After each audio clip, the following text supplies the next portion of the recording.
Acho que deve estar gravando a partir de agora.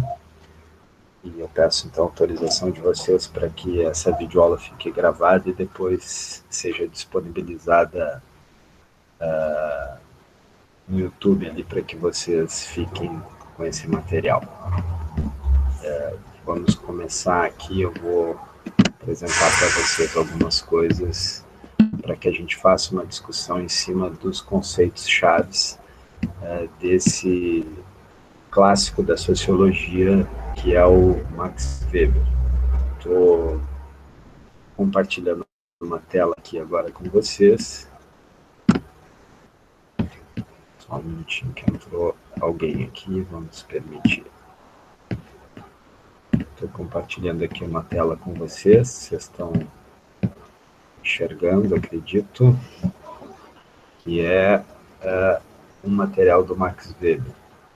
Só um minutinho que está abrindo, gente, que abriu agora. Então, Max Weber foi um importante sociólogo, jurista, historiador e economista alemão.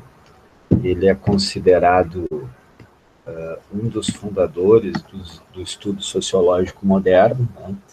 Logo em seguida do surgimento da sociologia, lá com Augusto Comte, de um certo desenvolvimento inicial com Émile Durkheim, que foi o pensador que a gente viu na semana passada, surge, então, a contribuição do Max Weber para que a gente possa pensar novas formas de compreender a sociedade.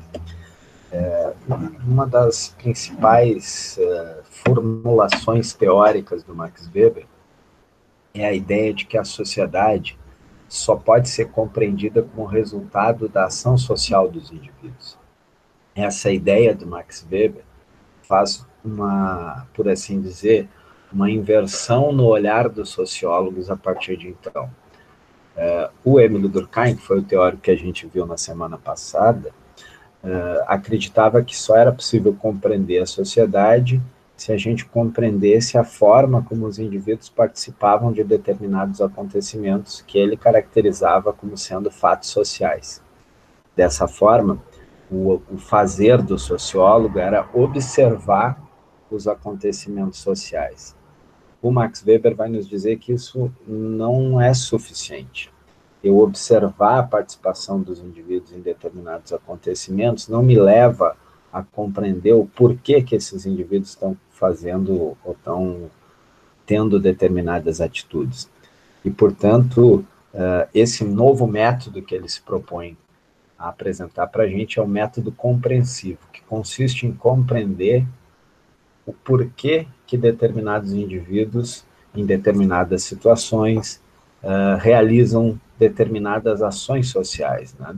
As principais obras dele são A Ética Protestante e o Espírito do Capitalismo, que ele escreveu lá em 1904.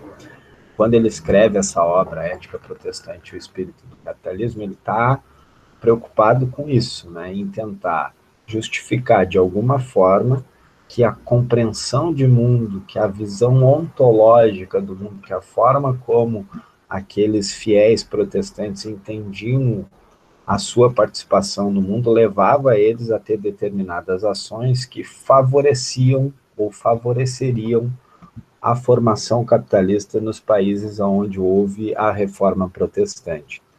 Logo em seguida, em 1909, ele escreve um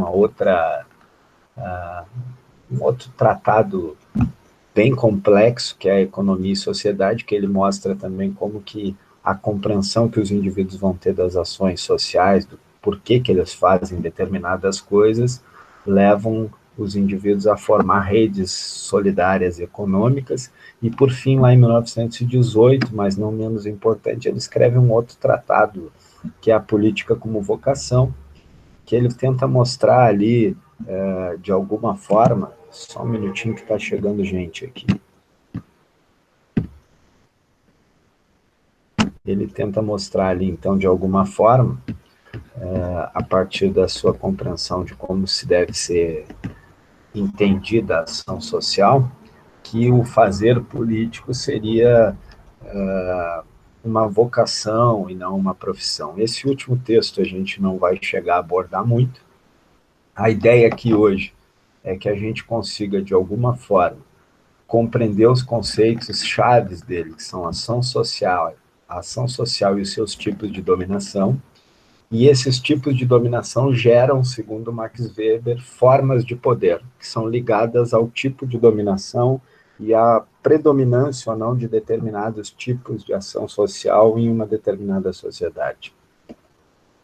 Para a gente caracterizar o que o Max Weber chama de ação social, primeiro é preciso que a gente entenda isso, né? Então, para o Weber, a ação social, ela não é nada mais, nada menos do que uma ação onde encontram-se dois ou mais indivíduos. De pensar uma ação que seja social, ela tem que ser uma ação que não é uma ação, de alguma forma, do campo da individualidade, né? Portanto, então, para o Weber entender a ação social, ela é qualquer ação que seja individual, porque ela é ação de um indivíduo só, mas que ela é orientada por outras ações, ou seja, quando a gente age levando em conta e nos orientando pela ação de outras pessoas, essa ação passa a ser social.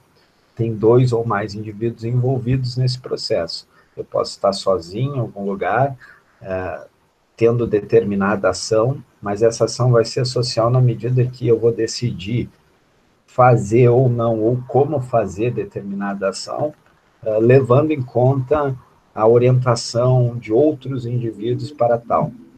Tem alguns, ele classifica 4 tipos de ação social, né?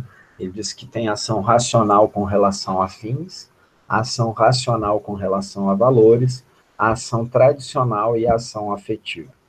Cada tipo de ação dessas 4 tem uma motivação. A ação afetiva, a motivação são os sentimentos. Ódio, paixão, solidariedade, são sentimentos que me movem a fazer alguma coisa. A ação tradicional é uma ação que tem a sua motivação na tradição de um determinado povo ou sociedade.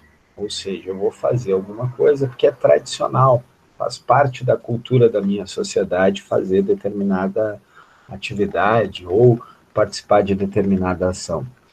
Um exemplo da ação tradicional, a gente pode dar aqui, por exemplo, o costume nosso aqui no Rio Grande do Sul de tomar chimarrão. É uma ação tradicional, não é uma ação afetiva, também não é uma ação racional mediante valores, nem uma ação racional mediante afins. Por quê?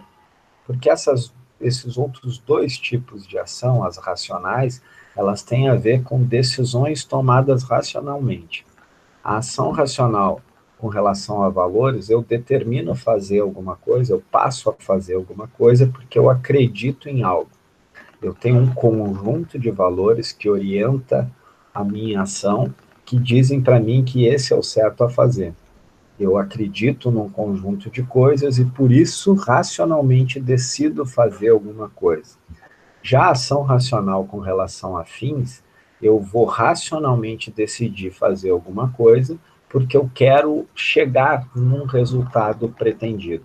Faço alguma coisa para chegar no resultado aquele resultado que mais me agrada, que é o resultado que eu gostaria que acontecesse. Vou dar 2 exemplos para vocês, um de cada um delas. Se a gente pensar a ação racional com relação a valores, e pensar, por exemplo, um conjunto de valores que me impeça de fazer determinada ação, esse conjunto de valores vai determinar racionalmente a minha adesão ou não a uma determinada ação. Um exemplo bem prático, nós temos algumas confissões neopentecostais que têm um conjunto de valores que proíbem, ou não sei bem se proíbem a palavra certa, mas que não orientam os seus fiéis para que façam transfusão de sangue. Vamos imaginar que um de nós tenha esse conjunto de valores, esteja internado em um hospital e recebe a notícia da equipe médica de que precisa fazer uma transfusão de sangue e escolhe racionalmente não fazer essa transfusão de sangue. Então, a ação dele, ela foi racional, porque ele fez a escolha com base num conjunto de valores, em algo que ele acredita que é o certo. A ação racional com relações afins, ela é a mais tranquila da gente compreender.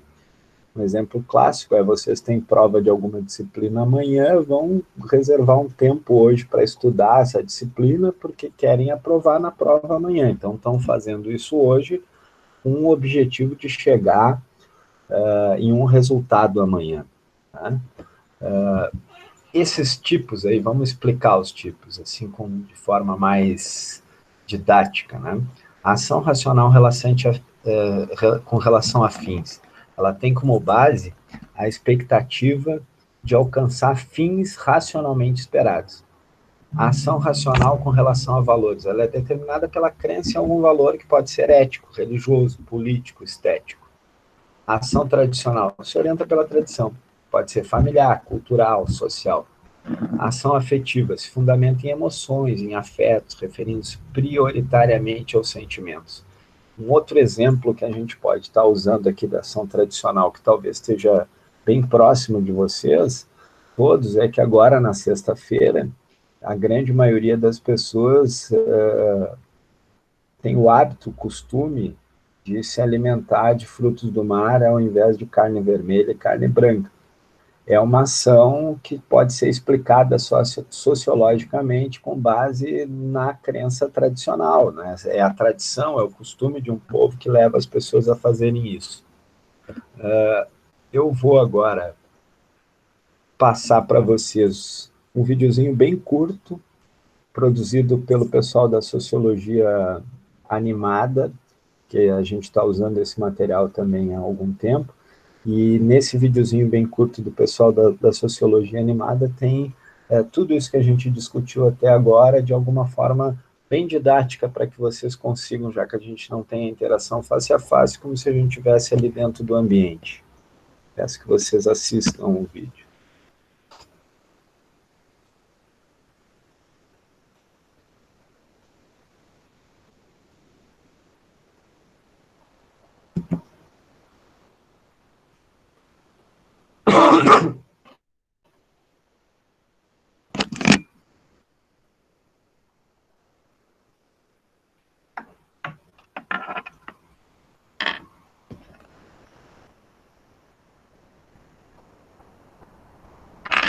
Está começando mais um Sociologia Animada. Antes de começarmos, dê um like no vídeo, compartilhe com seus amigos que estão estudando Sociologia e seja empático nos comentários. Este é o primeiro vídeo sobre Max Weber e explicaremos o conceito de ação social. Weber nasceu em 1864 na cidade de Erfurt, Alemanha. Filho de uma família de huguenotes, sempre teve um ambiente familiar seguro que possibilitou a Weber se lançar em seus estudos. A sua formação percorre diversas áreas, passando pela história, direito e filosofia. Vamos ao que interessa, a teoria sociológica de Weber. Weber busca compreender a sociedade de um modo diferente de Durkheim, que vimos nos últimos vídeos. Weber acreditava que a realidade social, de tão ampla, deveria ser recortada para que se possa ser feito um estudo científico da mesma. Assim, ele afirma a importância da subjetividade do pesquisador na escolha do seu objeto de pesquisa. No fim das contas, só seria possível, ao pesquisador, conhecer um ínfimo pedaço da infinidade que é a realidade. Com essa motivação, Weber volta a olhar para os indivíduos e como eles interagem entre si. O que mais interessa a Weber não é um conjunto de regras que mantém os indivíduos unidos, mas o compartilhar que dá a unidade a um grupo de pessoas. Portanto, se Durkheim buscava olhar para a sociedade, Weber olha para os indivíduos. Mas não é só um olhar, é uma análise sociológica. Por isso, Weber elabora o conceito-chave da sua sociologia, ação social. Segundo ele, nem toda ação realizada pelo ser humano pode ser considerada social. Abrir um guarda-chuva quando está chovendo não é uma ação social, mas uma ação reativa a um evento externo. Outro tipo de ação seria, por exemplo, você abrir o guarda-chuva e ver que alguém está sem e oferecer uma carona no seu guarda-chuva. Essa, segundo Weber, é caracterizada como uma ação social. Por quê? Simples. Ação social é uma ação que leva outro ser humano em consideração. Toda vez que, ao agir, você considera a existência de outro ser humano e, por conta disso, orienta a sua ação, estamos falando de uma ação social. A vida em sociedade, para Weber, nada mais é do que um conjunto de seres humanos agindo em relação com outros seres humanos. Portanto, a sociedade é um conjunto de ações sociais.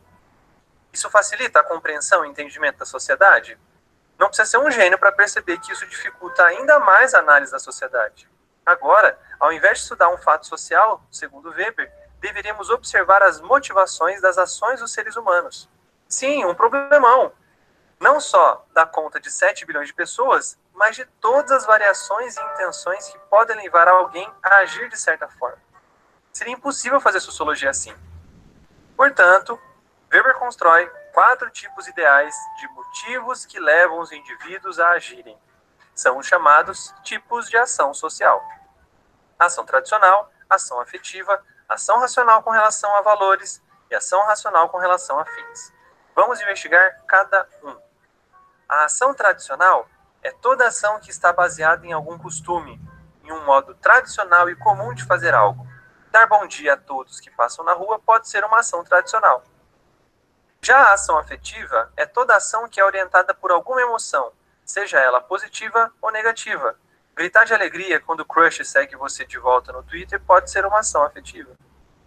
Ação racional com relação a valores é toda ação que, ao agir, você pensa nos valores e princípios que você aprendeu desde pequeno. Imagine você encontrar uma carteira cheia de dinheiro, à vontade de gastar toda a grana, mas você lembra da sua mãe ou do seu pai dizendo que roubar é errado. Uma ação racional com relação a fins, por sua vez, é toda ação que você realiza pensando em alcançar algum objetivo. Estudar para a prova e negar lazer é uma ação racional com relação a fins. Com esses 4 tipos ideais de ação social, Weber busca compreender a vida em sociedade, mas não através de regras que obrigam os indivíduos a agir de determinada forma, e sim através de compartilhamento de sentidos e intenções. Assim sendo, Weber realiza uma sociologia chamada de compreensiva, considerada como microsociológica e fenomenológica. Ficamos por aqui.